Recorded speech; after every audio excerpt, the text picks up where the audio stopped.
welcome to my Twitch. We're just about getting ready for the Leeds versus Liverpool match. About to get underway in just 2 minutes.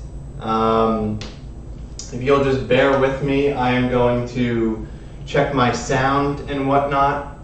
So stay tuned.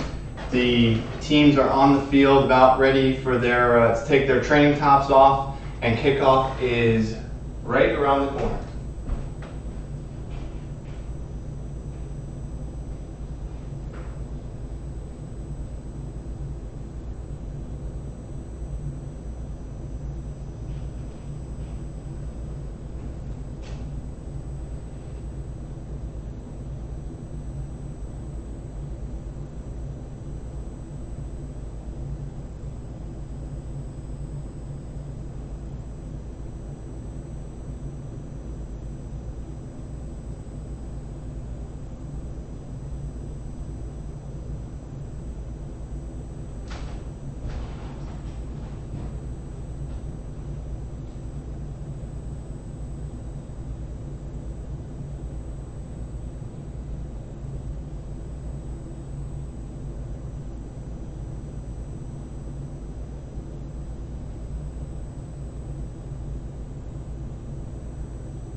Testing.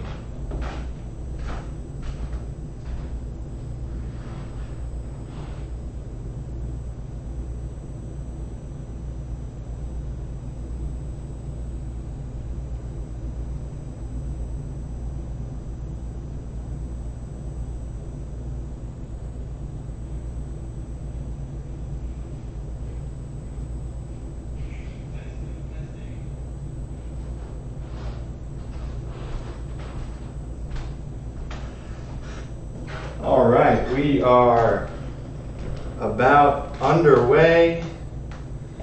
We've got the lineup for you. It is Allison. The Brazilians are back and eligible. So we've got Allison and Fabinho with the start today. Robbo, Joel, Virgil, Trent. The midfield three of Fabinho, Thiago, and Harvey Elliott, the young superstar, is back in the starting 11, and front three of Sadio, Jota, and Salah. I'll have to check who's actually available on the bench. I believe Bobby is out. I believe Keita is probably out due to his craziness of the. Oh, Keita is on the bench. Milner, Ox, Curtis, Hendo on the bench. I'm not sure why he didn't get the start. Maybe just getting back to fitness. Costas, Konate, Gomez. And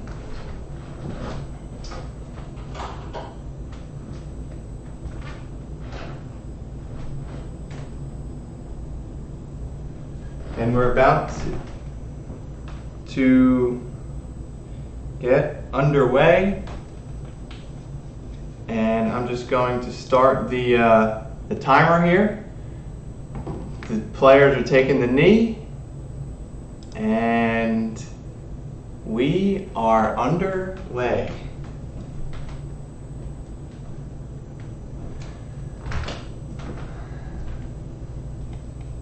I was saying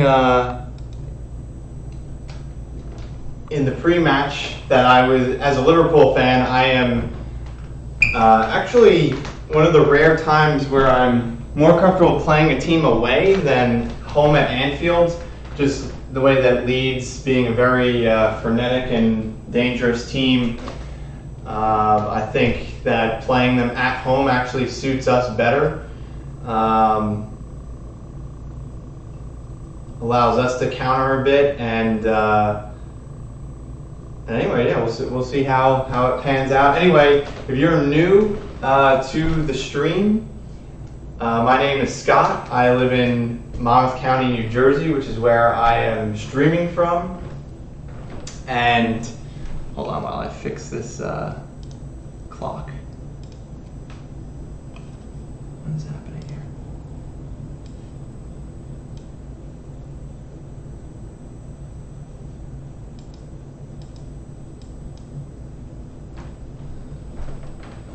I'm a Liverpool fan, as you can probably tell, and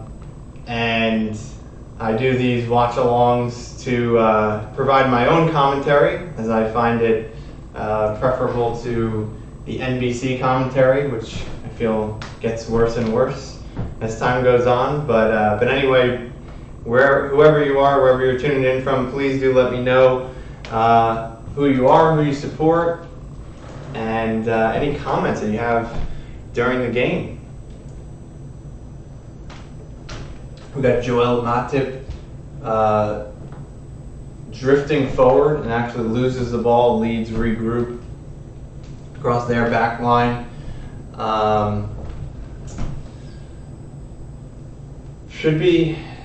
Should definitely be an entertaining game here. I think Vegas will probably have very long odds towards a scoreless game. These two teams definitely play some open play, so it should be a good one. I believe Liverpool opened up at home last season to Leeds as their first game back into the Premiership for a long time, and that served up a 4-3 game. So yeah, definitely two interesting teams. Interesting lineup again here for Liverpool. Thiago, Harvey, and Fabinho in midfield. Again, not too sure why Hendo didn't get a start. Anybody that knows in the comments, do let me know. But yeah, my good friend and friend of the channel, Liverpool Lee, was saying that he thinks that this is maybe the most attacking lineup, or I think he was referring to the midfield that Klopp has ever put out. I'm not sure. I mean, again, I have to check the history books on that. But yeah, I mean, Harvey and Thiago definitely have the propensity to be attacking players, front foot players. Fabinho, of course, is not that same type of player. But I also think that, Thiago, the dynamicism of this, the inner workings of this midfield, they'll all have to play their role, and so I think Thiago will have to play more of like the Hendo role, the all-around sort of number 8. Mo Salah goes down on the right side of the box in a challenge with Calvin Phillips. Calvin sort of blocked him off, and Mo went to ground. The ref waved him up, and here's Leeds, who they should be ahead. Beautiful bit of play, counterattack by Leeds with Rafinha, who dropped it back to Rodrigo at the top of the box, who had way too much mileage inside Liverpool's 18, was able to take a touch, line it up from about 12 to 14 yards, and hit it right at Alisson, who saved very confidently, but had the whole goal. Could have really, at the angle he was, pretty central, was able to pick left or right, but instead screwed up his chance.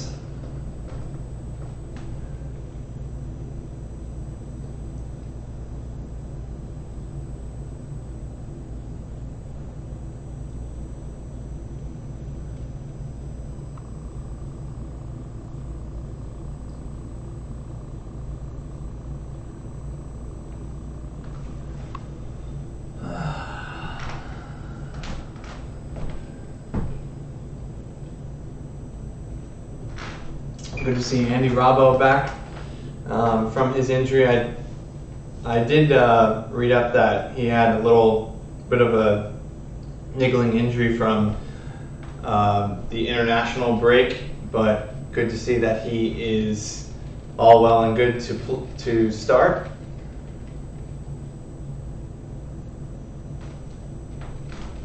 Diogo Jota with the start. I mean, it's been an interesting beginning of the season on Twitter amongst Liverpool fans, with a great groundswell of support for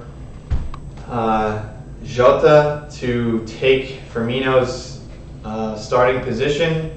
I think that's a 50-50 call. Let me interrupt myself. Trent with a beautiful fizz ball in right to the top of the box. All it needed was a touch from anybody and it would have been a goal. But alas, it goes out for a goal kick.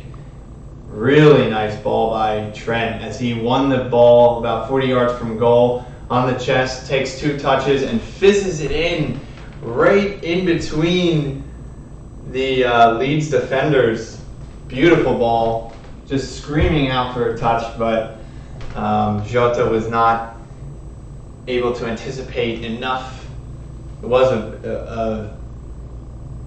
quite a fast cross, fizzed in, so can't blame him too much, but could have been 2 goals so far in this game. On another day, this game would be 1-1 by now, only 7.5 minutes into the match. Salah plays in a ball to Sadio. They're both on the right-hand side of the pitch. Sadio tries to wriggle himself free a yard to cross the ball, which he does, but Milner, I believe is the Leeds goalkeeper's pronunciation, is able to collect it, and they try to play themselves out of the back. But as I was saying with Jota versus Firmino debate, I mean, I'm still loyal to Firmino. I understand that he's been out of form for 2 years, maybe even more. But as long as I'm loyal to Firmino, the person, the player, as well as to Klopp and his loyalty to his players. So if he trots him out, then of course I'm gonna back them. Again, I understand how frustrating Mo Salah being manhandled by Junior number 3. Is that Junior Firpo from Barca? I'm not sure. I'll have to. Looks like him. But anyway, he can't handle Mo Salah as many defenders can on the right-hand side, and he gives away a free kick to Liverpool. Trent is going to swing this one in as Robbo trots over. Maybe they'll play something short, or maybe, this would be an in-swinger for Robbo, but I back Trent to take this one. Seems like Trent is growing even more in confidence than he was. I noticed a real difference in swagger about him than even last season or the season before. Of course, last season he did have a bit of a wobble in form, but he is back just about to his best. At this point in time, I will weigh in on the Trent and midfield debate. Yes, I know that he played center mid and coming up through the youth ranks, but I'll actually, pat myself on the back and say that I was saying the same things that Klopp ended up coming out and saying this week, that we've got the best right back in the world. Why would I play him anywhere else? And that's just it. Yeah, if Trent can play in mid, I'm sure he would be quite a fine central midfielder. And here's Sadio with a little bit of space, tries an effort on goal with the left peg, and it gets deflected out for a corner to Liverpool on the right-hand side. So yeah, Trent, like I said, probably would make a fine central midfielder, but when you have a player that not only, in my opinion, is the best right back in the world, but Trent is a dream. Let's just consider what we're even talking about. Trent is a dream player for Liverpool. Prior to him, I think our last real true academy product was Steven Gerrard. Trent serves in the corner, and it is headed away by Leeds, and they hoof it upfield. Robbo collects back to Alisson. Yeah, Trent is not only a serviceable, he's beyond a serviceable squad player, beyond a first team starter, beyond a nailed on starter. He is, for me, a nailed on, FIFA World Team of the Year. Don't get me started on that, but just the theory of being the best player in your position. But even beyond that, he has revolutionized what it is to be a right back or a left back, an outside wing back in today's game. Nobody was playing like that before him. I mean, sure, a lot of people will bring up, Roberto Carlos, because that's really the last time we saw a player that played like that. But I even think, even beyond Roberto Carlos, what a superstar he was in world football, I still think, like, in today's game, it's Trent and the way he plays his position is so much more well suited to today's game than when Carlos was playing.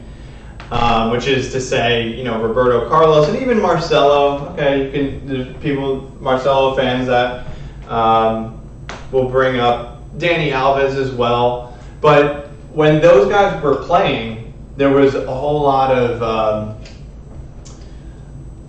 concern, hesitation might be a little strong, but definitely criticism regarding their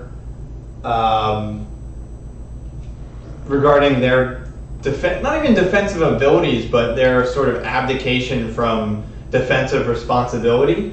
And I just think that the way tactically teams play these days, Leeds almost had a beautiful little through ball into Bamford, but it just was out of his reach.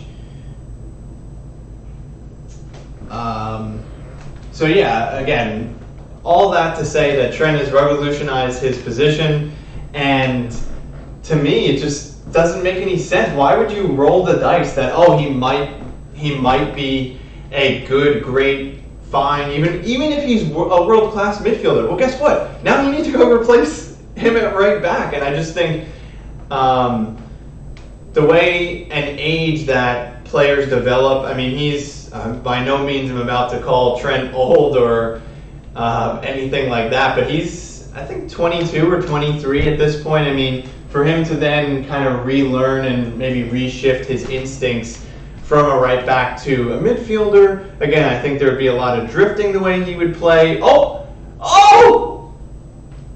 Such a beautiful little phase of play from Liverpool there. You've got Mo Salah chipping, such an underrated part of Salah's game, the assist making.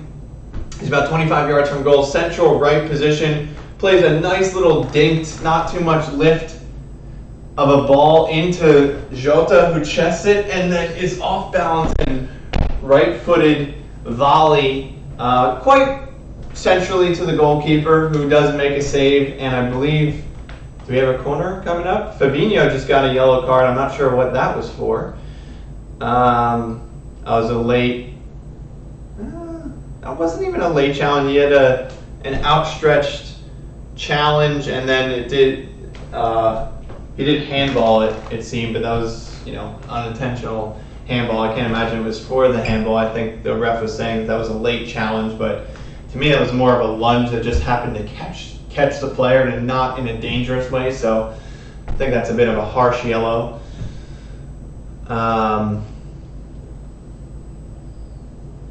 But anyway, yeah, I think Trent definitely should be, and not that I ever really feared that Klopp would just take what I think is an unnecessary risk in trying to remold Alexander-Arnold. Again, I know that there are probably some people out there saying that if he plays in central midfield, he'll be more importance to the team. I mean, in a classical type way, traditional type way, yes, you're right. A center midfielder probably has more impact on a team than a right back. But the way Liverpool plays, no, that's not even true. I think Trent impacts and serves more balls into extremely dangerous areas from a right back position than our midfielders do. I mean, yeah, Hendo has that sort of signature drop it back to him in that right center midfield area and plays that first time ball to the back post. He loves to do that and he's quite good at it, but that happens far less frequently than a Trent cross or a Robbo cross from the left-hand side. So I rest my case. Those are my feelings on the Trent to midfield debate. I also just do find it funny that Southgate played him in midfield. Granted, okay, it was against Andorra, so you can take chances, but that's sort of where I'm going with this conversation. Is it even a bold decision or experiment to try Trent in midfield? I think Southgate probably is getting a bit of undue credit for people saying that because Southgate is calling Trent up to play in an experimental position. He doesn't even play there for Liverpool, so good for Southgate taking a risk. Number one, it's Andorra. Number two, I think that using Southgate's words, he said that yes, Liverpool don't play him there, but for Liverpool, he has been cutting inside. He referenced Harvey Elliott. Amazing that Harvey Elliott's name is already being mentioned from the England national team manager's mouth, despite only having, 3 starts in his Liverpool career. Here comes Liverpool. Sadio slings it across to Salah on the right-hand side. He cuts inside. Not many options, and there's a handball. It's going to go out for a corner. Would have been a harsh penalty, but it was a clear handball in the box. The Leeds defender turned his back and stretched his arm. Completely unintentional, but one of those where it's one of those where I think it's debatable where the intention of the player sort of subsides a bit, because regardless of your intention, if your arm is stretched out and it has such an impact, almost like the Reece James thing on the goal line, yeah, his intention doesn't really matter. It prevented what would have been a goal, so then, like I said, the intention kind of doesn't factor in as much. Here's Thiago with a step over and central pass to Matip, who drops it back to Robertson. Liverpool just maintaining possession here. I'll definitely be interested. I want to focus my attention on Thiago today as he switches again to Matip, this time more of a 30-yard ball across the field. Here's a 1-2 between Matip and Salah. Oh, and there's the opener for Mo Salah. What a beautiful passage of play for the Reds. And nice 1-2 between Matip, Salah. Matip gets it on the edge of the box, and he's got a bit of time to think and do something with it. Guess he didn't fancy the shot, so he passes it out wide to Trent, who fizzes it on the ground. The central passes by Trent are really on today. And Liverpool are 1-0 up. I'm going to sneeze. Oh, excuse me. Oh, and Salah appears maybe a foot offside, but it is a backwards pass, so this really should not be coming back from VAR. Yeah, he's well behind the ball, so I expect this goal to stand as I change the scoreboard. Bear with me. 1-0 to the Reds. And the goal does stand. There we go.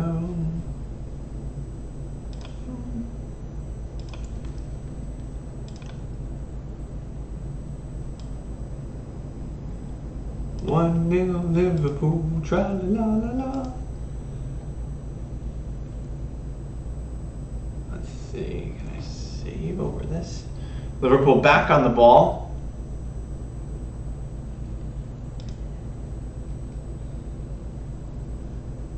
Okay.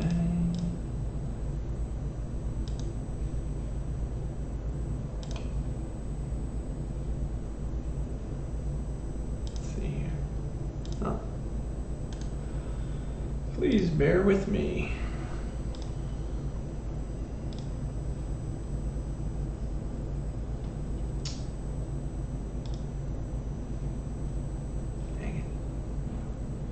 Pictures.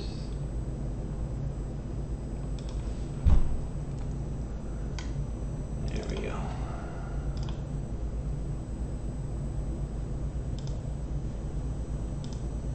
Ah, come on. Struggling here.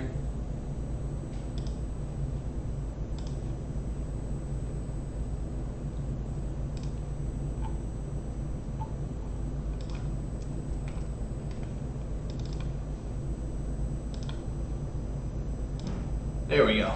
1-0. And let's get this clock back going. All right.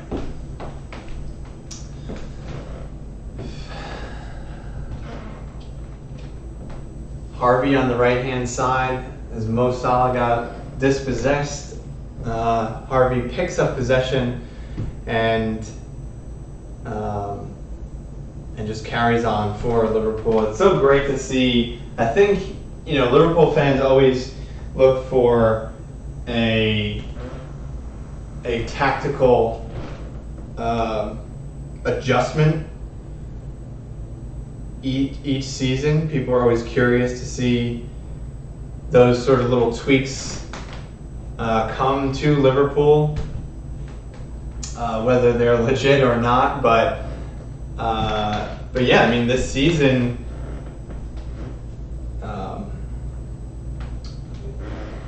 This season, you're already starting to see the benefits of Harvey coming in and starting. Is it every single game or 3 of the 4 games this season? And you already see the chemistry between that right side of the field with Trent, Harvey, and Salah, and, you know, interchange of play and nice little triangles and stuff, and, you know, interchanging positions.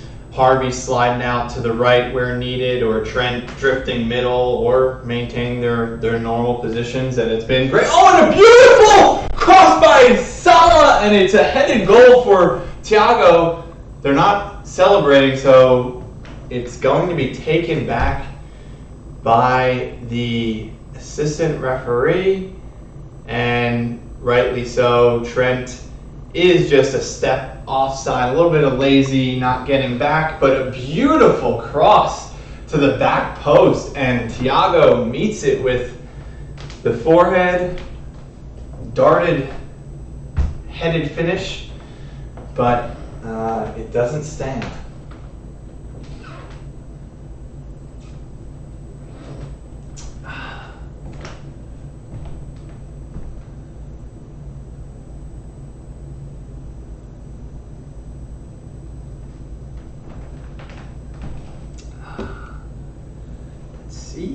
Let's see.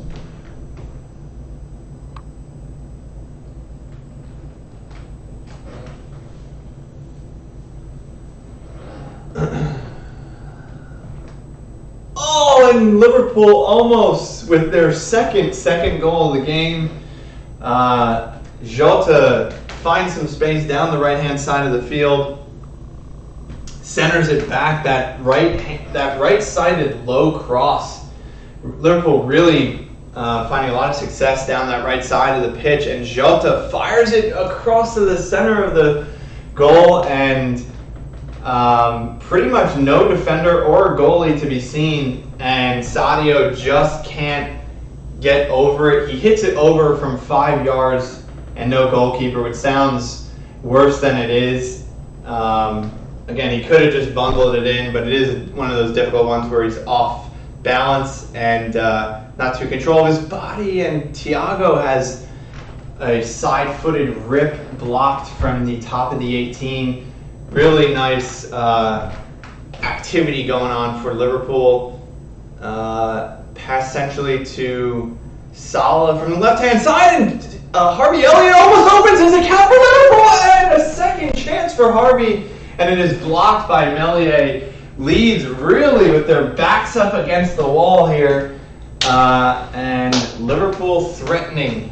There could be 4 or 5 goals in this game already.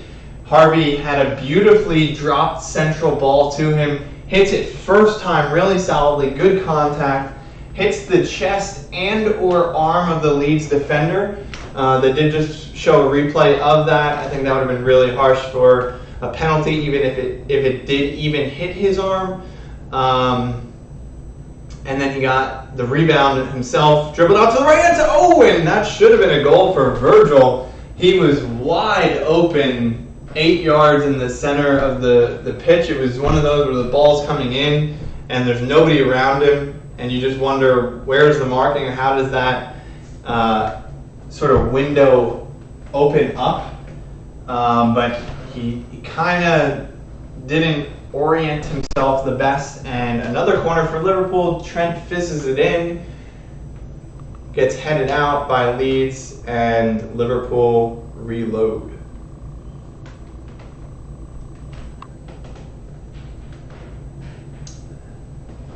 Fabinho loses the ball in the middle of the field.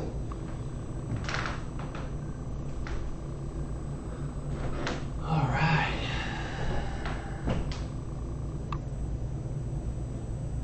Allison getting lucky with a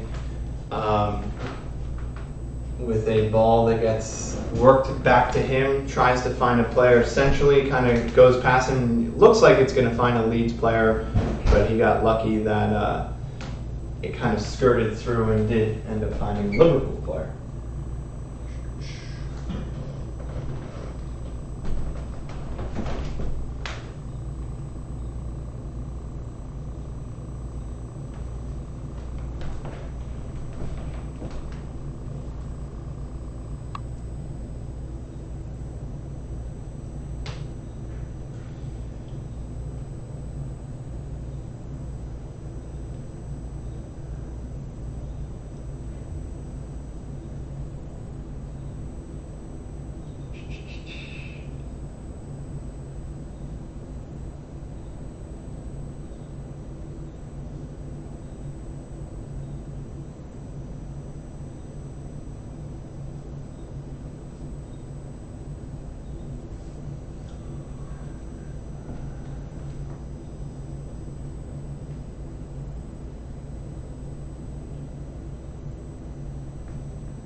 Leeds have the ball on the top of Liverpool's box. Another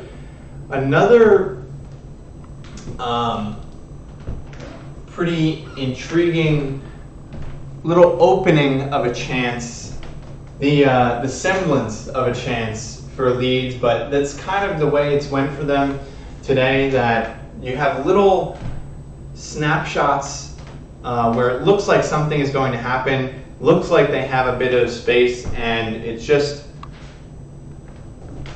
not happened for them, whether bad luck or just a little bit of a sloppy pass or touch.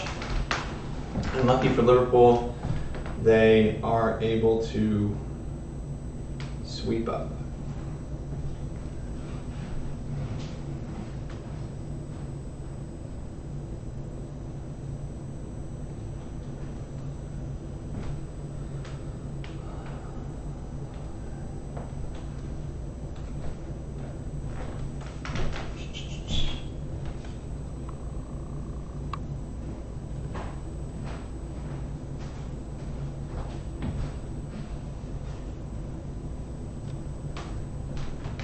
Sadio carrying centrally, passes out to his buddy Salah on the right hand side, and beautiful chance by Sadio. Mo gives it back to him. He hits it first time on the left foot, and it goes on a frozen rope just wide of the left hand post. It was looking good right as it came off his foot. Leeds get away with that one. Now's about the time where Liverpool fans not getting to the point of frustration because it's still a whole lot of optimism and a lot of really good activity from the Liverpool, I was going to say front line, from really the whole Liverpool team creating chances, but you start to wonder if maybe 10 minutes from now, 40 minutes from now, 50 minutes from now, we look back and we say, ooh, we really wish we had capitalized on a couple of these chances to make it all the more comfortable. Milner is warming up on the sideline, and he got a little playful hug / back rub from the captain, Henderson, because I think he was getting a little bit of maybe love or playful ribbing from Leeds fans. Of course, James Milner, I think, is he still the youngest goal scorer in Premier League history? 16 years old? Or maybe it was his youngest appearance. But nevertheless, at some point in his 16-year-old life, he played in the white of Leeds before moving to, I think it was Newcastle, and then Villa, and then City, and then on to being a Liverpool legend.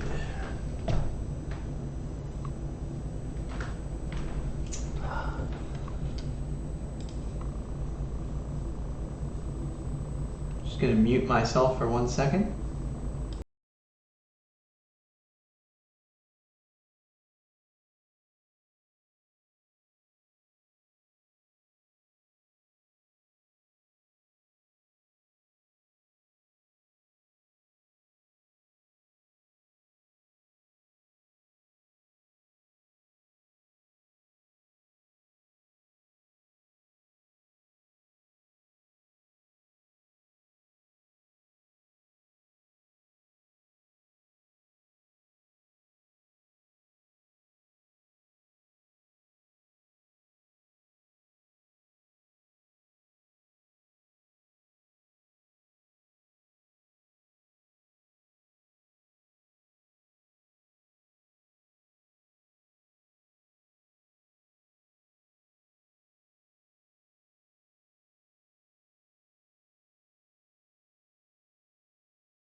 And we're back. Sorry, I just had a quick bathroom break. Joel Matip plays it through to Trent. And Trent is offside, but Trent was getting into the Mo Salah position, further emphasizing or providing evidence of my assertion that that whole right-handed side is really interchangeable, or fluid is probably a better word. But yeah, I mean, not only, I was already very excited about the right-hand side and the dynamics of it coming into today. But then today, you've just seen pretty much everything attacking-wise coming out of that right-hand side. I can't really make out just yet if it's too harsh to say that the left-hand side of defense is having a bit of a nightmare for Leeds. It doesn't I would stop short of saying that probably, because I don't really look at, I haven't seen glaring errors being made by the Leeds defense. I think they're just up against a world-class right-sided unit in Liverpool. So I think anybody would really have difficulty with it. But if I were scouting Junior Firpo, let me just confirm that's who that even is, then I would probably not recommend my club putting up a major bid for the player. It is Junior Firpo. Yeah, the Leeds, just in case anybody was wondering, the Leeds lineup is Milner. Big fan of the Leeds keeper. Let's see how old he is. 21 years old. Ailing, Llorente, Diego Llorente, that is. Cooper, Liam Cooper. He's got the captain's armband today. Can't say I've heard of him.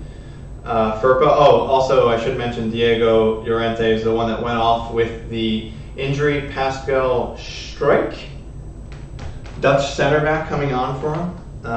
Calvin Phillips, Rafinha, Rodrigo, Stuart Dallas, Jack Harrison, and Bamford for the Leeds 11. Yeah, I mean, I saw a slightly clickbaity, clickbait-e, not, for those of you confused, not Beaty, as in my last name, but an article. Oh, here's a beautiful, little opening for Trent Trent to Harvey Elliott, who takes a strike. That one always seemed to be a little bit wide, sort of a bouncing grass cutter, goes just left of the left-hand post. Trent just had a through ball coming through to him and just kind of shouldered off his defender, which really sent him kind of flying and opened up a lot of space for Trent, hence my excitement. But Trent decided to center the ball rather quickly. Probably wasn't his best option. Jota tries a little bit of a selfish strike, which gets blocked. And here come Leeds the other way. Rafinha's cross, not really doing anything. Harvey Elliott controls the ball. Leeds saying that there's a handball there. I'm not sure I saw that. Here's Jota. 3-on-3 for Liverpool. Jota drifting towards the middle. Plays it out to Sadio. And he gets fouled, I think, in the middle. Very dangerous position. This is what we call Trent territory. Let me just send down a little prediction tweet. Heard it here first.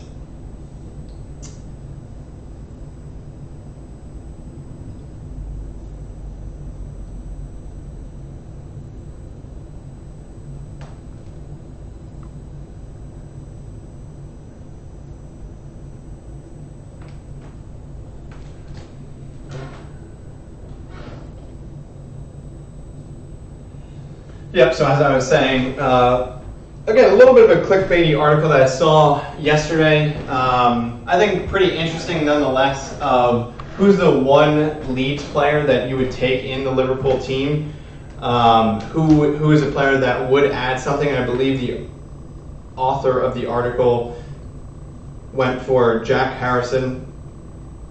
I'll be honest, I haven't seen too much of him. I kind of get the sense of what he's about. He's, tricky sort of player, definitely creative. And here comes Trent. Here's the man as he takes his three-step drop, as I make him sound like a quarterback. Mo is whispering something into his ear, something to look at. Let's go, Trent. Ooh, I don't know. The wall seems to be pretty well covered. See what Trent does here. And Trent hits the wall, and Bamford boots it out. Now, interesting, speaking of Leeds players to take at Liverpool, again, sort of fantasy land here. I don't think we're really talking too much about any realistic targets or anything, but apparently, if you believe this report, Liverpool were looking into Patrick Bamford this past summer, which it's not something that gets me terribly excited.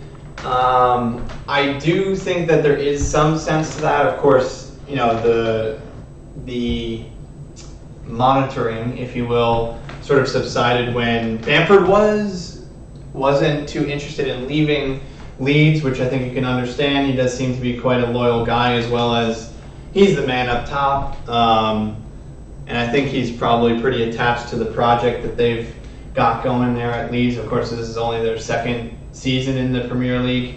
So it will be interesting to see how they do overall this season. But in any case, yeah, I mean, I think in theory, if he were to come to Liverpool, he's a little bit lower in on the spectrum of stature that I would want to come in. I think he is a hard worker. I think he's a decent finisher, good movement, good work ethic type of thing. But I think, you know, also isn't he like 28 years old? He's also got the dirty Chelsea association in his history. Just kidding. But yeah, I mean, I think I kind of see how that could be a Liverpool signing, like a Michael Edwards signing type of thing. But at the same time, if he is 28, then kind of takes a little bit of the shine off of the signing. Anyway, it's not going to happen one way or the other. I just thought that was an interesting talking point. I know Liverpool Lee is massive too overstated. Massive fan of Rafinha, who was given the 10 shirt for Leeds. I see how one might be. Oh, and Leeds had a chance there with a thigh effort from Ayling across to the back post, and he was open, but it landed right here, and he didn't shy away from the awkwardness of having that effort. Let me just make sure I saw that right. Yes, it was a thigh, and it goes sailing over. Wasn't much he could do with that. I mean, it's one of those where you kind of have to commit to header, even diving header, or getting your leg way up. But I think there's a situation where you kind of see it late, and not too much else he could have done with that. But yeah, I mean, Leeds play that definitely helter-skelter, high-energy play where I do think you can start, probably emphasis on start, to have a bunch of conversations about which players would add something to the Liverpool team. So I think once you kind of embark on that discussion, you probably start with, first on the Liverpool side, okay, what are we missing, or what could we use depth on? Okay, striker, sure. You know, maybe midfield. Here comes a ball from Robbo, and Salah gets the second effort, and it is swept clear by Bamford, back defending. It's going to be a Liverpool throw deep into. Oh my goodness, my clock, sorry folks, is not updating. We are at the tail end of the half. No sign yet of how much added on. But yeah, I mean, you start with, okay, what does Liverpool need? And then you look at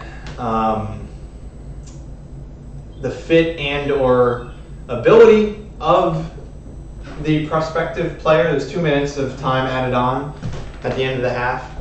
And yeah, I think the fit is not much of a concern if you talk about any sort of Leeds players, because again, with their high energy pressing, you know, I think again they'd be relatively familiar with any sort of switch into the Liverpool system.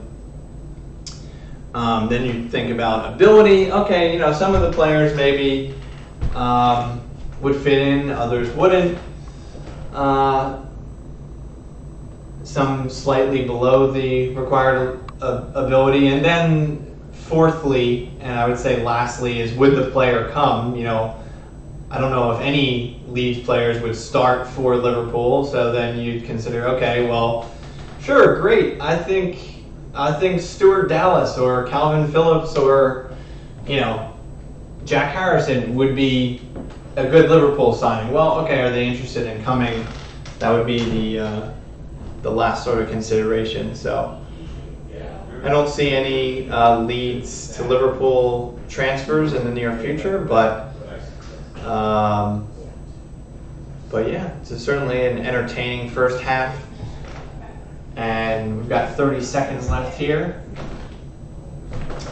We got Rabo with the throw-in on the left-hand side.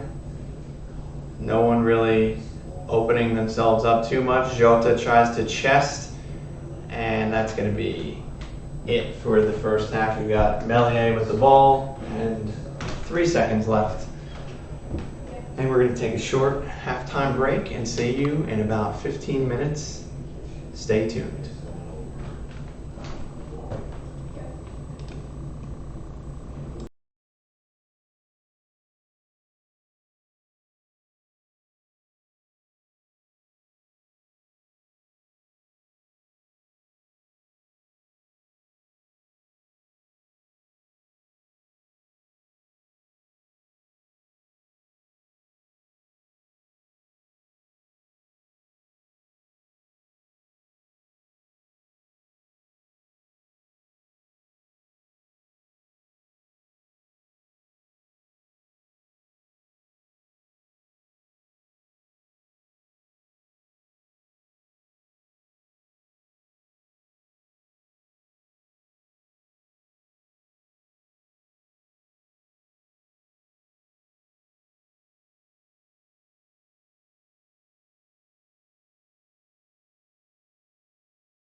Hey, we are back. Second half started up. There was quite interesting, quite a few Liverpool players on the field throughout halftime. Hendo was one, Shimikas, Oxlade-Chamberlain, Konate. So I don't know if that was just Klopp wanting people to be loose and ready, or if that was a message, or if they are about to be making some changes. Obviously Liverpool pretty comfortable, but let's not get too comfortable with that first half performance. No substitutions made. I just popped onto Twitter and saw, let me just grab my water.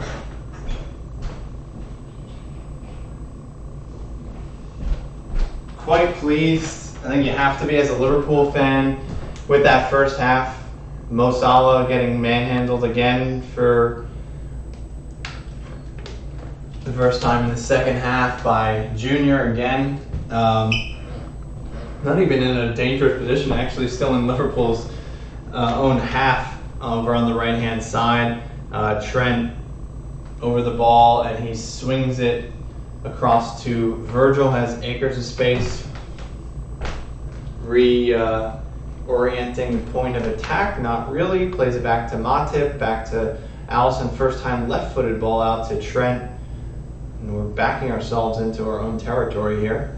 He plays it out for a Leeds throw-in. Anyway, you have to be quite happy with the first half performance from the Reds, but the scoreline should be more distant than it is. I think an interesting comment that both managers I think will be a bit frustrated by the first half from Liverpool's side, not from the performance, but rather maybe the finishing or the chance conversion. And from Leeds, I think they're a better team than maybe they had shown. Not an embarrassing performance per se. I think a decent performance from Leeds, but they just will want their second half performance to be way more even, of course having to make up a 1-goal deficit if they want to get back into this game, which again you can definitely not get complacent with Leeds, as here they play a left-footed ball in, a left-footed cross, and Bamford was at the top of the box, got his head on it, really wasn't anywhere close to being a chance, but here come Liverpool now. Sadio on the left-hand side, Jota making a run through to the left-hand side. Oh, beautiful, 1-2, and Sadio! Oh my goodness. Sadio gets through and he goes to take a shot, and as he winds up, he gets tackled. I'm not sure fairly or unfairly. Looks like the ref is giving a corner as the ball skirts away. And that does seem to be a foul. As he went to take a shot, the ball skirted towards the middle of the six, really, where Salah was running onto it. Harvey also was there. Mo Salah, all he had to do was get any sort of touch and roll it into an empty net, but I believe it was Ayling who recovered and got his slide tackle in to block the empty netter, and hence goes out for a corner kick on Trent's right-hand side of the field. Again, the replay showed a tackle from behind.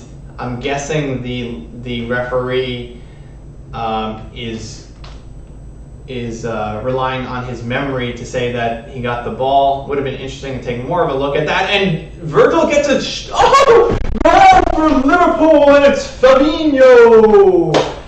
Boy, are we happy to have the Brazilian all the more as we make the lead 2-0 for the Reds, and Fabinho doubles Liverpool's lead as Virgil gets a head on it. It bounces around in the box.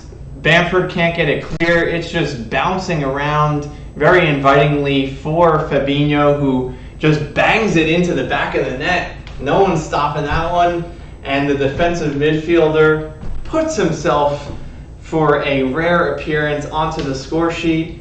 And we're checking for a possible offside. They're saying that Sadio is standing right next to Meslier, and Rafinha's on the goal line. So, and they're talking about interference, that if they bring that back, that is a crime, because I think he's both onside and not really interfering with play. In fact, he's jumping way out of the way. And I'm going to change the score here because I believe it will stand.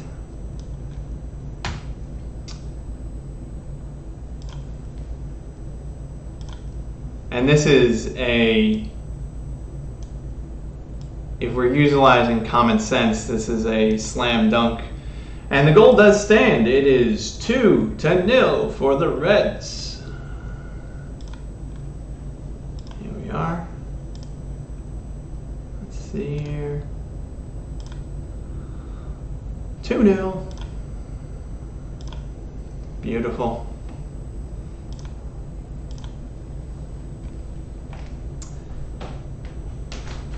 Liverpool. That's what we need, and very nice to get that cushion so early into the second half. No less than Liverpool deserve, and Liverpool fans will just want to see more and more. This game, not making any predictions here, but this game could get ugly. Right as I say that, Leeds center back has a very quite an easy ball that he picks up possession and first time left foots it right out of play.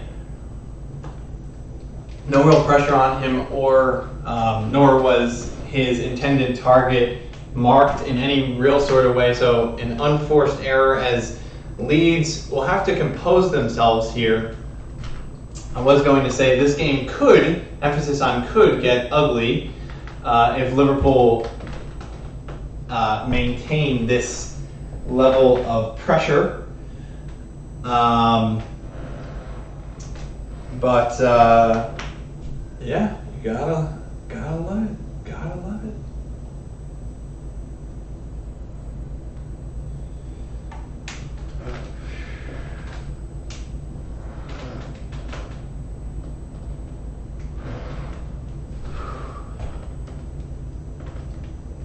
So yeah, just picking up on the fact that Virgil is wearing the armband today with Milner and Hendo. Probably, if I had to guess, both will probably get some minutes today.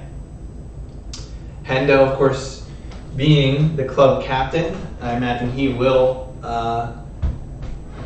as I said, get some minutes, as he was warming up both in the first half and over the halftime break. And I'm thinking that Klopp will be sentimental enough to give Milner some minutes against his boyhood club. It'd be nice for all to see, I think, and I'm sure he'll get a nice reception by the home crowd. Leeds working the ball around a bit. Some nice one-touch passing by Leeds, still in their own half though.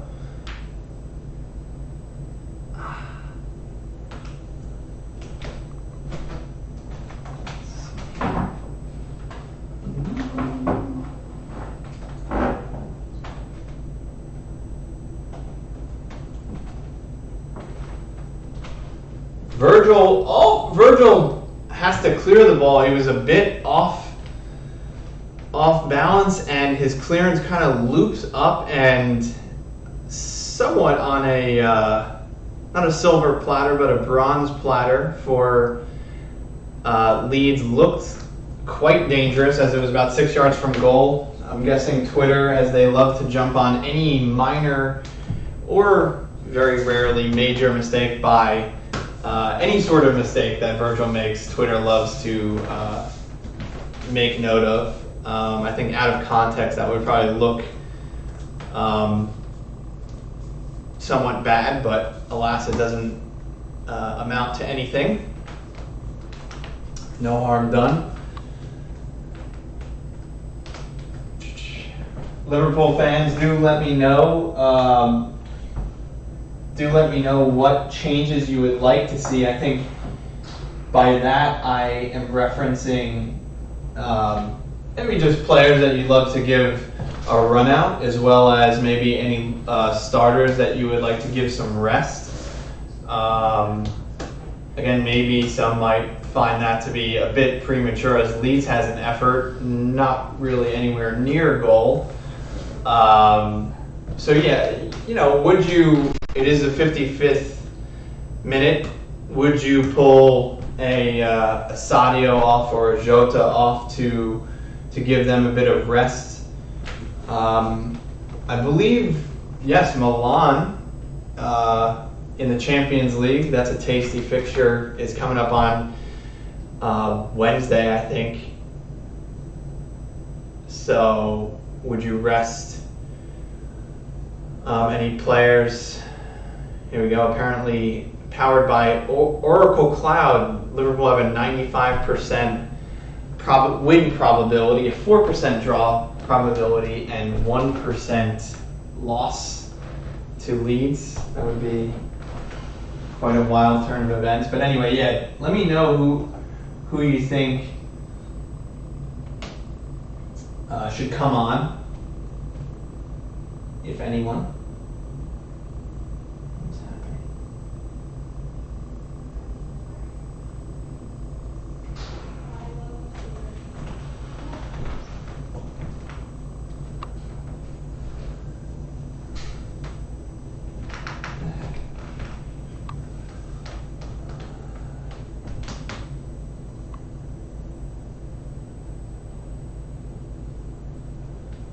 Personally, I would like to see a bit of Ox. I mean, I think he's definitely a player that in theory, and here's Henderson putting his kit on, and he will probably come on for maybe Harvey or Thiago, I would guess. Again, I didn't really see Thiago do too much, not to say that he's had any sort of poor performance, just been a little quiet, but that's, it's fine. Harvey with quite a strong challenge. Oh no, Salah is waving. Oh no, Harvey is down, and that could be a leg breaker. I sincerely hope not, but he got some studs on the middle of his calf, and Salah was waving. Elliott wasn't. It didn't, from up high from the TV booth, it didn't look terribly. Oh boy, now Liverpool players are having their hands on their heads. There are Liverpool players and coaches really stressed out and screaming about the fairness of the challenge. Big man 766, welcome. Mane isn't good, so you should rest Jota. Well, big man, I cannot agree with you. You want to rest Jota. I definitely would not say Mane is not good. But back to the task, and oh gosh, now the Liverpool, both teams are kind of huddled around. This is a scene that you typically see in really bad injuries. I'm guessing that Harvey has gotten a broken lower leg bone here. That's not what you want to see. Klopp is onto the field. Does not look like play is going to be resuming really anytime soon. I didn't think it was that bad of a challenge. Now you're talking about the tackle itself, but I'm even talking about the result of the challenge. I didn't think it was really going to be, and here's a red card for Rafinha. Interesting timing there. This has been a good maybe 2 minutes that Harvey's been on the ground, and I didn't see any sort of VAR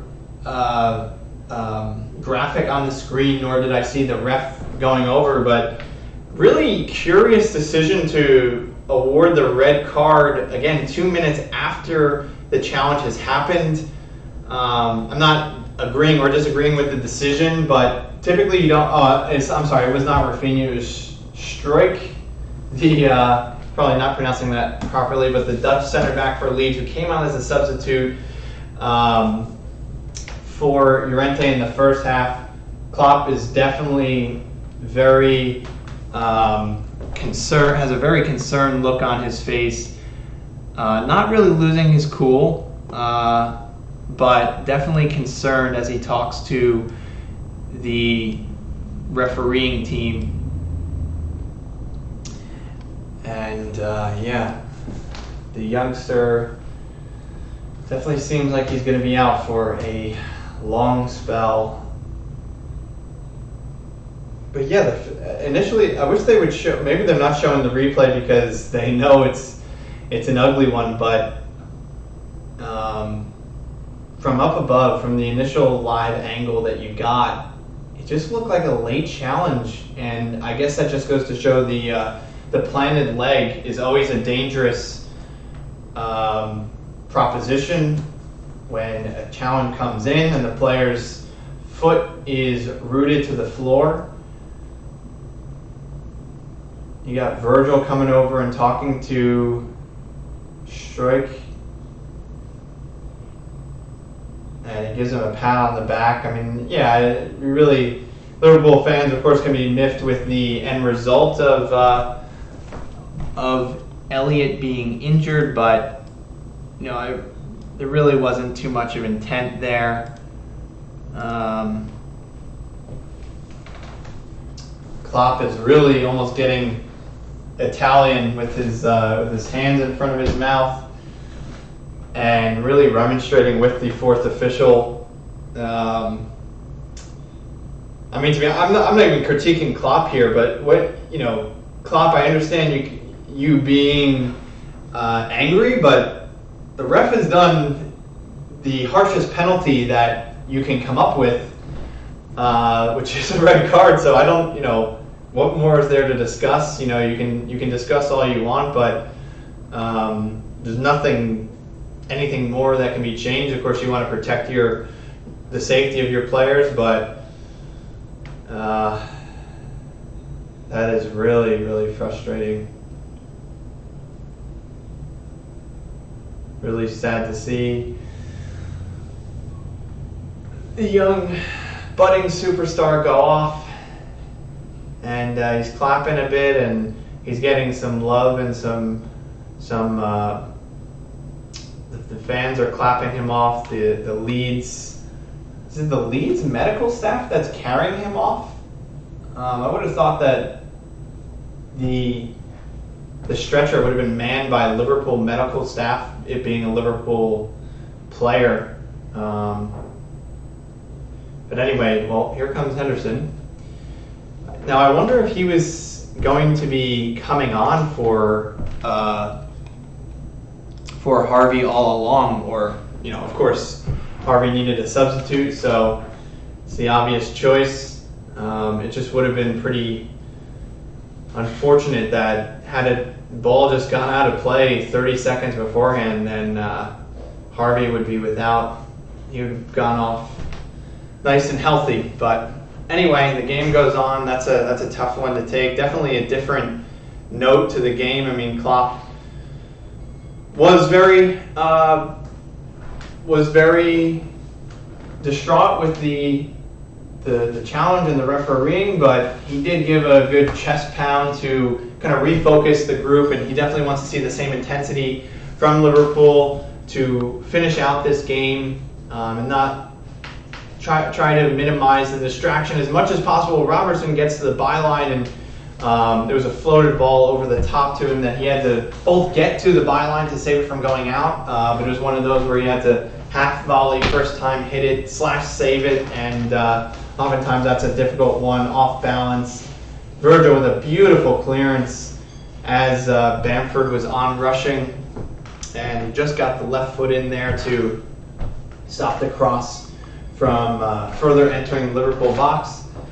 Leeds play it back, hoof it back upfield, and Trent is able to head it clear. Leeds get back on the ball, finds Trent's feet, and he goes to clear it, but just goes out for a throw-in.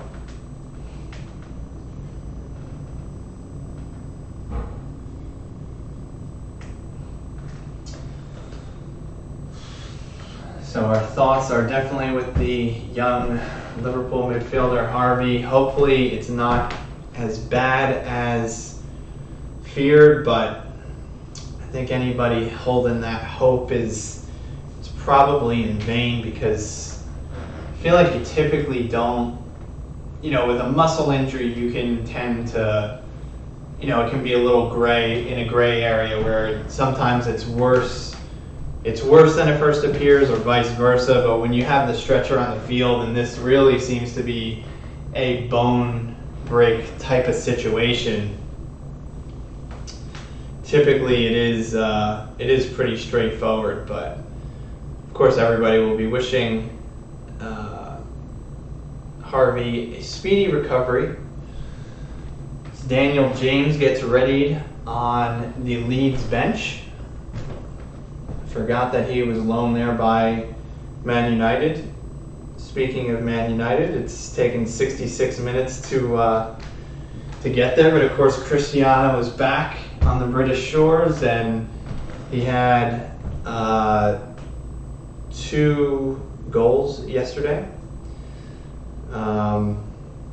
I'll say good for him. I think there is. I'm trying to stay off of Twitter too much, because I think it's, football world and otherwise, I'm kind of reaching my breaking point in terms of just extreme opinions and all of that. So anyway, but a lot of Liverpool fans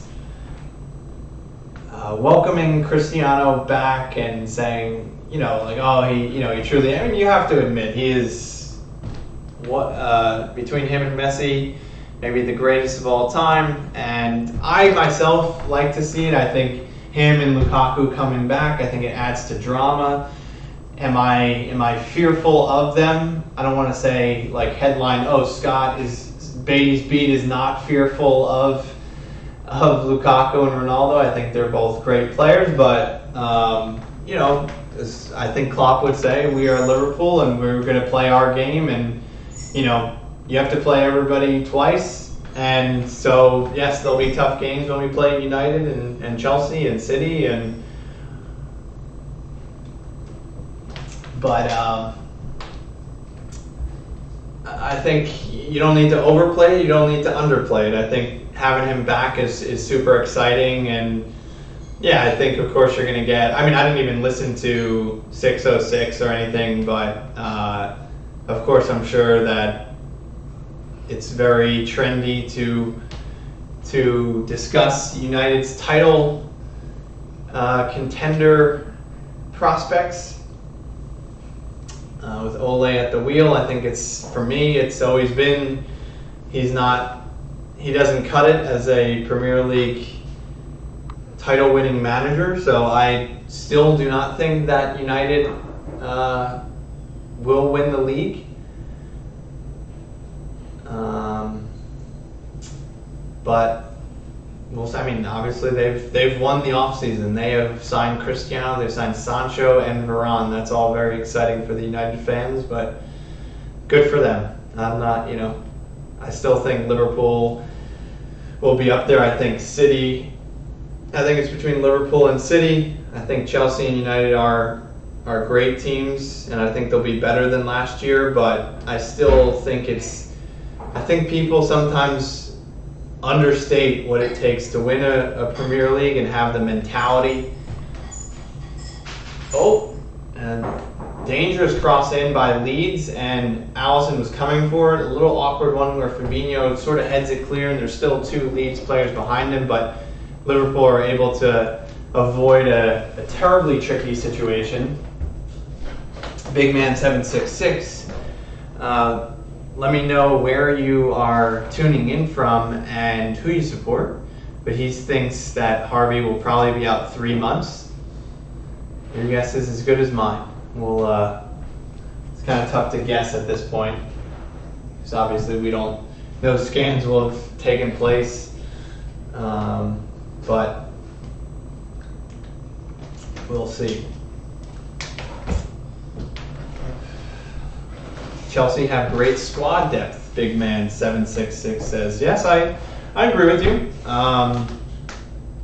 Again, I still maintain that Liverpool have a great first 11. That's what people say we lack. Sure, we lack it, but guess what? We lacked the squad depth in 1920, and that was one of the greatest, if not the greatest, Premier League team of all time. As Klopp would also say, you can only play 11 at a time, and sure, maybe I have red tinted glasses on, but I still feel really good about Liverpool's team this year, and with luck, we stay healthy, I think we'll be possibly the team to beat. Any Pep-led City team you have to fear. I go back and forth. It'll be interesting to see how they perform. And yeah, I mean, listen, Chelsea have a squad that's good enough to win the league. United do as well. City do as well. Liverpool do. All four of those teams I think are capable squad-wise of winning, but that's not all that there is. There's a lot of. That's why I'm not interested at all in these early season predictions, because squad depth is not the only thing that goes into winning the league. It's man management. It is injuries, as much as everybody hates to admit it. It is a bit of luck. It's VAR. It's a lot of these things, and again, I would still put in betting odds City and Liverpool at the top of the probability table of winning the league, because we've both done it before, and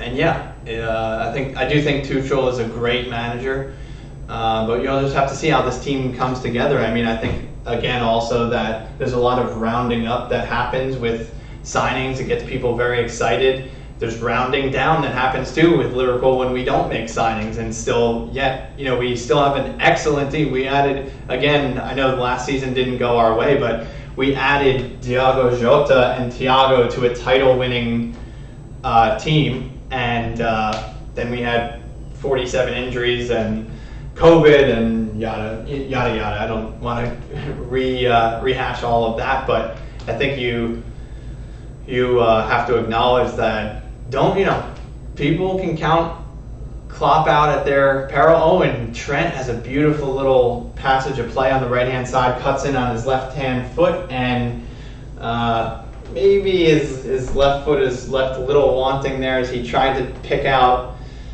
maybe the far post, maybe the near post, and it ended up going right towards Melier, but he did open up quite a nice little window of opportunity to get a strike on goal, and could have been a little bit better with it, but nice dribbling down the right-hand side. Big Man says he's from UK and he supports United. Chelsea have a great defensive side and have players like Chalobah who can play for them and still look good. I'll admit I haven't seen Trevor Chalobah play. I've seen Nathaniel Chalobah play, but so I can't really say too much about it. I think Saul is probably a great signing for them, but again, there's a lot of, these are all on paper things, and Lukaku is a great player. I'm not a huge fan of his. Of course, I think he did progress as a player at Inter Milan since we last saw him in the Premier League with United, but at the same time, the last time we saw him in the Premier League was with United, and I would categorize that as a failure of a signing, even though he did score some goals. I do think sometimes you have players that I would say like Aubameyang, who he can score a boatload of goals, but what kind of impact is it actually having at Arsenal? It's not really getting them anywhere, where they need to be. So I think sometimes there are situations there where you have a player that can come in and score a boatload of goals, but still can be failures in terms of signing, as a signing. So anyway, I think still a lot needs to progress with Chelsea, and of course a lot of people will be interested to see it. Here's a Rafinha in acres of space down the right-hand side, and he looked to be way off. It'll be interesting to see on the replay here. Yeah, he was on. Trent kept him onside. It was a bit of lazy defending from Trent. He was a little late to make that step up, and he had miles of space down the right-hand side, and he had some late help coming in as he tried to center the ball towards, I think, Bamford, who was on rushing, and there was a little bit of a clattering together with Matip and Alisson, and Bamford trying to get an effort on goal. But luckily no injuries or anything, but Matip had his freak out of the game towards the assistant referee. Again, the referee did his job. He was onside. But you definitely hate to see those late flags from the linesman. I think that is getting better this season. Liverpool have a corner kick on the left-hand side with Rabo playing it in the direction of Matip, but he can't get his head on it. Jota's going to get the rebound, per se. Oh, and Fabinho down the right-hand side, he serves one in, and Milner is tall enough to dominate his area. So, yeah, big man, number 1, welcome. Please give me a follow if you're enjoying the content, both on Twitch here, on Twitter, Instagram, although I don't really do anything on Instagram as of yet, but anyway, yeah, it's I enjoy hosting these watch-alongs, and hoping to build some followership so we can get some interaction going, and I mainly do watch-alongs, but sometimes it's non-watch-alongs, it's just discussions, call-ins with my buddy Liverpool Lee. Again, a lot of times we focus on Liverpool for obvious reasons, but hope you'll enjoy the content that gets put out. And yeah, any input is always welcome. Fans from any club. Oh, Joel Matip in the 10 position. Gets the ball with some space, and he plays it off to Jota, who gets tackled, but it falls to Salah, falls to Hendo, who gets dispossessed, and Leeds trying to get out of their area, but it falls to Trent on the right-hand side as he brings it forward. And a little bit into a cul-de-sac, reload with Hendo, Matip, and now Thiago, who, again, I've said has been pretty quiet today. And but that's okay. We haven't used him too much. It will be interesting to also monitor his season and see just how he is used. Oh, and beautiful little dummy by Jota. Leaves it for Hendo, who takes it first time at the top of the box, left-footed, and simple enough for Milner to save. But yeah, interesting. Again, I want to thank you, Big Man 766, for joining us and providing your comments. And that's been our sort of interaction. The extent of our interaction for today has been mainly about the maybe a bit of the title race, which I'm happy to discuss. Oh, chipped ball in by Hendo for Rabo. But yeah, it is rather tedious, I feel, that you tend to get these same trends in discussion. You can just feel what the media is going to talk about and latch on to, and of course it's going to be Cristiano and United when they win 4-1, but it's one match. I'm not trying to downplay it. But it is only one game. And yeah, they look good, and I think I saw Pogba's already got 7 assists for the season. Okay, it doesn't really change my opinion of him. I still think he's quite a bad fit at United, and doesn't make him any better of a player. I've always said he's very talented, but it'll just be interesting to see how, on all levels, how the season progresses with United, that's why we follow the sport. It's a soap opera. You get all the storylines and the drama and the rivalries and the hatred and the everybody's clamoring for that top spot. And it is intriguing to, despite all the millions and billions of pounds being spent in the Premier League and globally, that, again, people like to, here's a punt from Alisson from the entire front three, and that is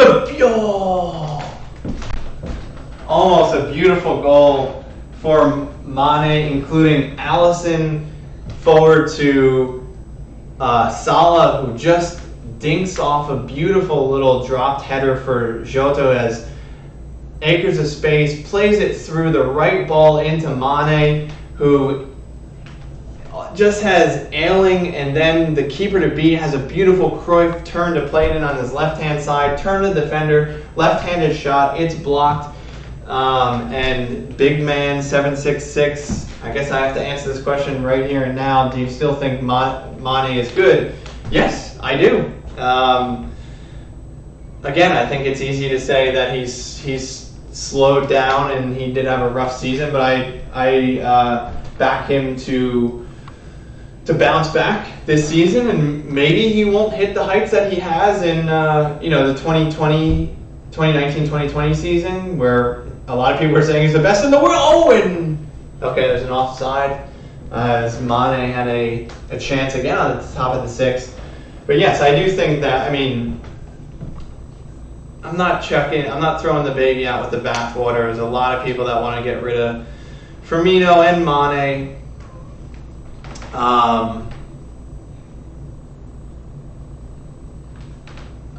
But that is way premature. They still have loads to offer for Liverpool. Again, if you want to drop Thiago dispossessed at the top of, wow, and Bamford almost chips Alisson in the 82nd minute here he didn't almost chip Alisson. He gave Alisson something to worry about as he just got back and tipped it over the bar.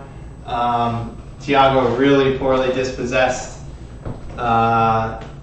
in the middle of the field, and credit to Bamford for having an effort there and did pretty well. That was going to sneak just under the crossbar, but Alisson was a bit off his line, not outrageously so, and he tips it over for a corner, which is now cleared. Chamberlain has come on for Jota before, about a minute ago. And so big man is saying Pogba is sick. If he plays where Bruno plays, he could easily prove haters wrong. That's interesting. All right, from a United fan, I don't think a lot of United fans would agree with you. Well, again, it depends if I'm interpreting what you're saying properly. Are you talking about theory-based? If Pogba were to play there, he would be able to create and I don't even know if you're saying outperform Bruno. Are you suggesting that Pogba should take Bruno's place? If so, I think that would be really prisoner of the moment. Bruno was clearly your best player last season. Again, I don't want to put words in your mouth, but if somebody were to say, oh yeah, move Pogba for Bruno, I think that would be very, very much a recency bias type of thing. But in any case, yes, Pogba is a talented player. I don't think we've seen his talents properly displayed for probably 4 to 5 years. Maybe spurts at United, but I don't think he's ever really had a great, consistent spell at United.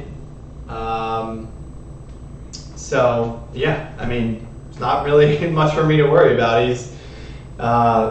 People might think that I get worked up by Pogba. He's kind of a clown in my book. I think again, he's talented, but he doesn't show it much, and he does a lot of flailing and lollygagging about. And he's having a pretty good spell right now. So, good for him. So yeah, I'm not really. I don't want to discredit, what you're saying, big man, in terms of I just don't know what you would do with Pogba at United. I really do think that he's probably going to be leaving for probably PSG more likely than Madrid at this point. But I do think that I would be pretty surprised if he was there beyond this season. Here's Oxlade. Unfortunate end to a promising spell of play by Liverpool. Really nice through ball as Ox is taking up the false 9 position. Really like to see us feed the ball to Ox and show what he can do at the false 9 position. He and Salah seem to be working pretty nicely there. Salah was crossing the ball towards the middle of the pitch as Ox was about 5 yards from him, and Ox went off his foot. It is unfortunate because I do feel like that sort of tends to happen to players that are just a little. My first travel coach. He was Spanish, and he taught us about the term boludo, which is a Spanish word, which is just like an unfortunate type of player that he always tends to be like tying his shoes at the right moment or whatever. So I'm not saying that for Ox, it just is unfortunate. And of course, he always has so much trouble with injuries, and now when he comes onto the pitch, you don't want to be a victim of bad luck as he gets in the way of his own teammates cross in a really promising position. But anyway, what else from Big Man? Jota is better than Mane at the current moment. Okay, I won't disagree with you. I mean, Jota is still. I mean, there's been very few times in a Liverpool shirt that he's come onto the field and has not produced. So, yeah, I won't disagree with you. For me, that's a good thing. If Jota is better than Mane, then I'm not going to take that as a bad thing. That means we have, 4 great players to take up the front 3 positions. And I think Mane has been sharp today. I think, honestly, if whether you're a Mane hater or not, I think he's been really lively today. And yeah, you could say, I wish he was more clinical, or he made this decision where I would have preferred him do the other. But, this is really promising. I think, particularly if you're a Mane doubter, per se, then I think, this is like a building block right to him getting back to close to his best. Maybe and here comes Mane in a lot of space on the left-hand side. He drags it, tries to have it yourself. Kind of just pulled the brakes on, and yes, he did kind of slow up his time, his space there by slowing it down a bit, and then his shots are getting blocked, and maybe that is a sign of him kind of slowing down a bit. But keep shooting. I would love to encourage him to keep believing in himself, and he's an incredible player, and he's a Liverpool legend, and you won't hear me calling for him to be replaced or have a spell on the bench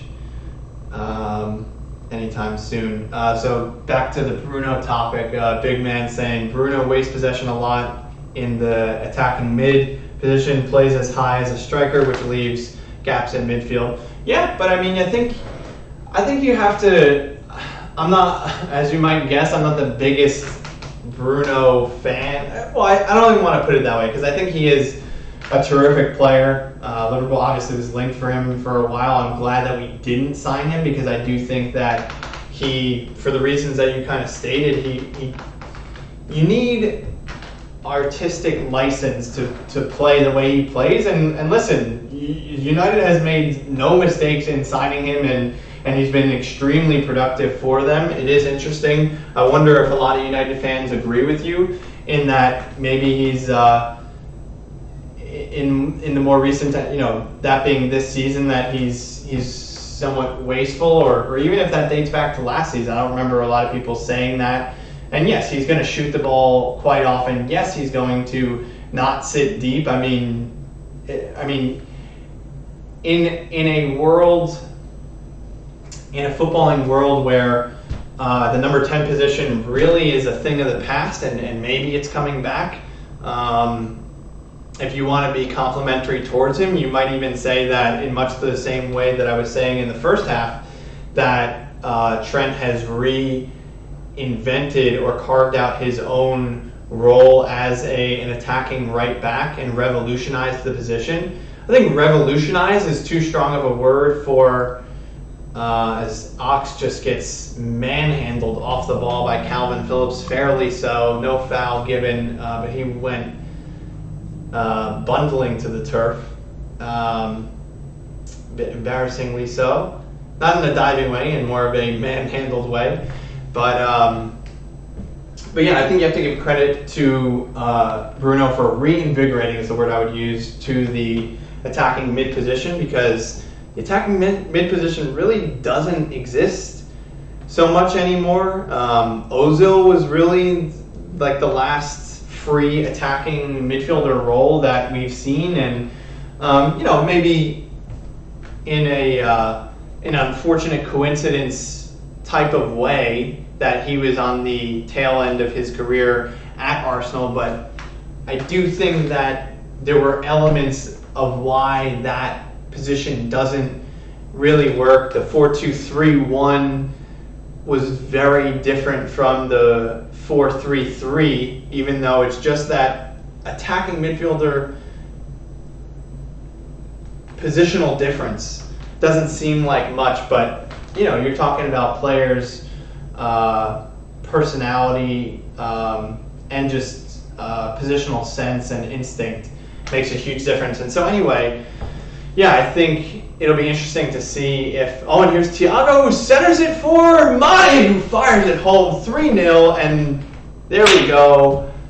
Up the Reds. Excellent passage of play there, and good for Mane. So happy for him. Big man, 7'6", says, Mane scored. Oh my God, don't be so surprised. He is still a great, great player, and he gives the red carpet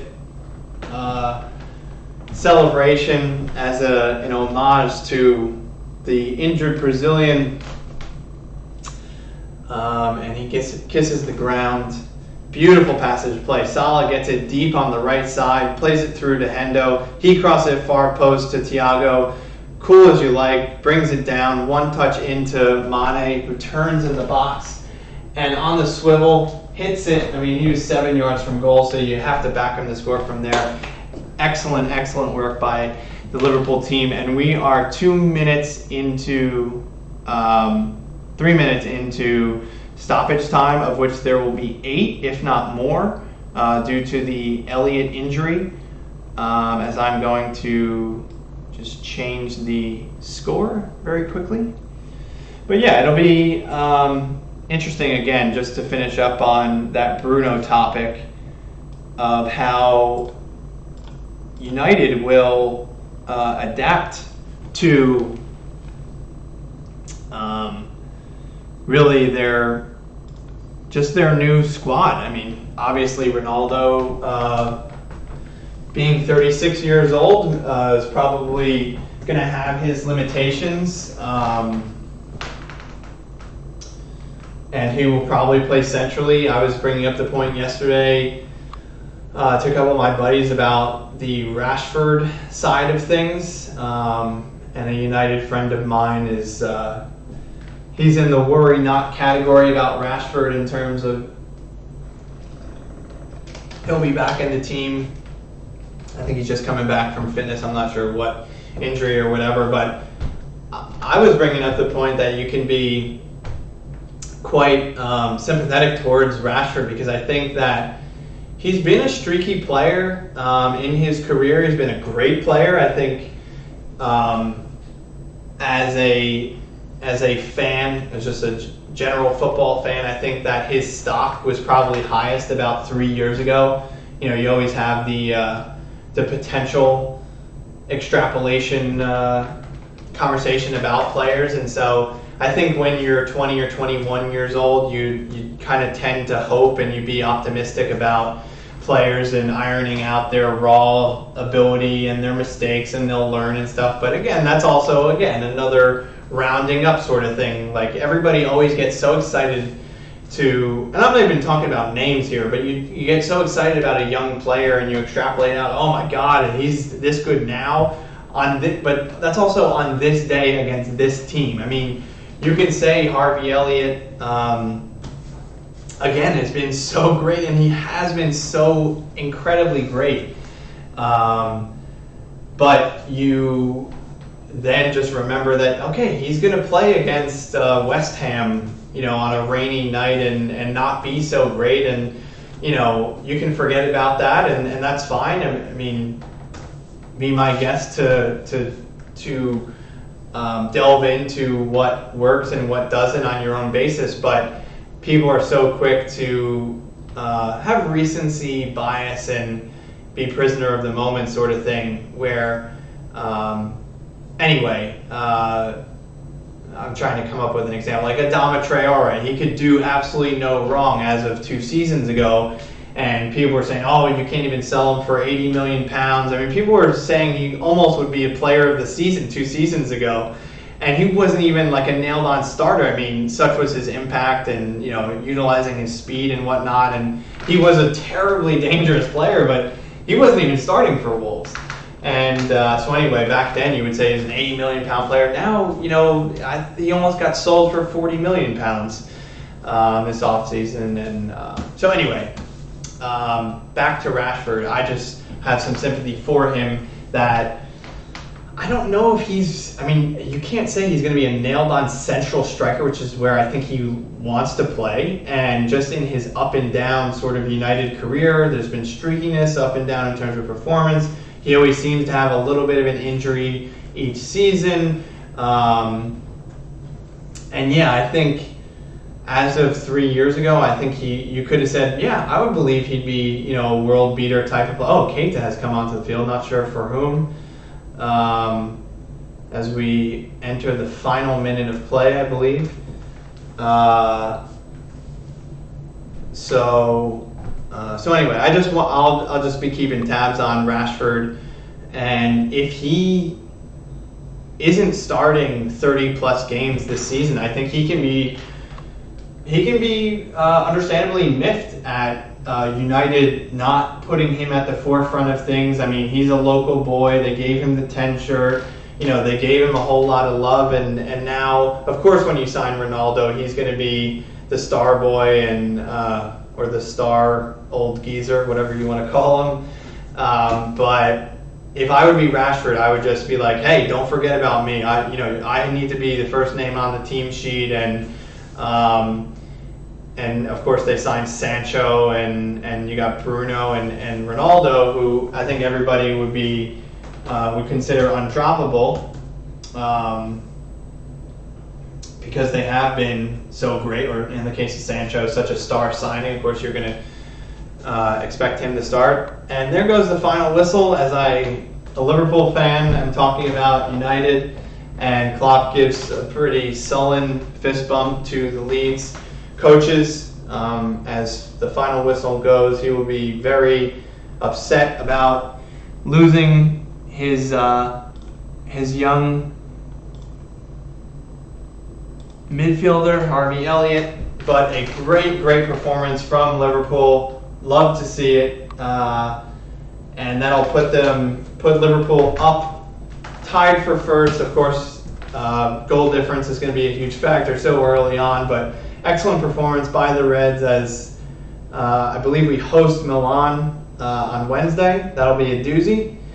And I am interested to finish discussing the United points that I was talking about. So let me just rattle off before I lose you, a big man, and then I'll give my final thoughts, and then I'll sign off for the day. So he said Bruno and Ronaldo is not as good as Bruno is going to play where Ronaldo is. You kind of lost me there in terms of positioning at attacking midfielder. I guess you're sort of suggesting that Ronaldo might play in the attacking midfielder role. I don't know if I buy that. And Ronaldo stays in the box, so we are definitely having gaps in midfield. Let me read that one more time. Bruno.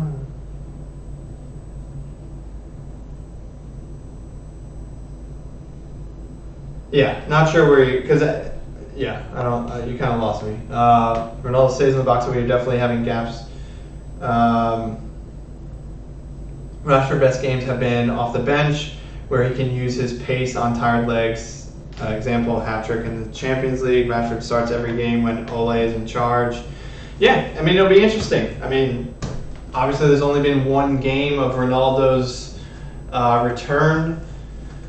So yeah, it'll just be interesting to see how, of course there's going to be rotation and whatnot, but if I'm Rashford, I mean, he's sort of the Jordan Henderson of United. Oh, very nice of you, big man. Despite being a United fan, some good sportsman-like fanship going on there where you said good game to Liverpool. Hopefully you don't lose any more players through injury. Thank you very much, big man. And again, please do give us a follow. We appreciate your company through the... Oh, you did follow 23 minutes ago. Thank you very much. So hopefully we'll see you again sometime very soon.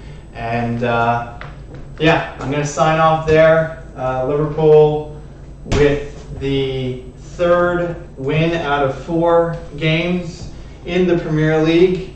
Beautiful. And that has been Beaty's Beat. Appreciate all your company today. And here, Harvey Elliott on Instagram. Thank you for all of the messages, guys. Road to Recovery, Heart, YNWA. So, of course, no real details there, but good that he is in as good of spirits as he can be in, and we all wish him a speedy recovery. With that, Scott here from Monmouth County, New Jersey. Catch you next time, and have a lovely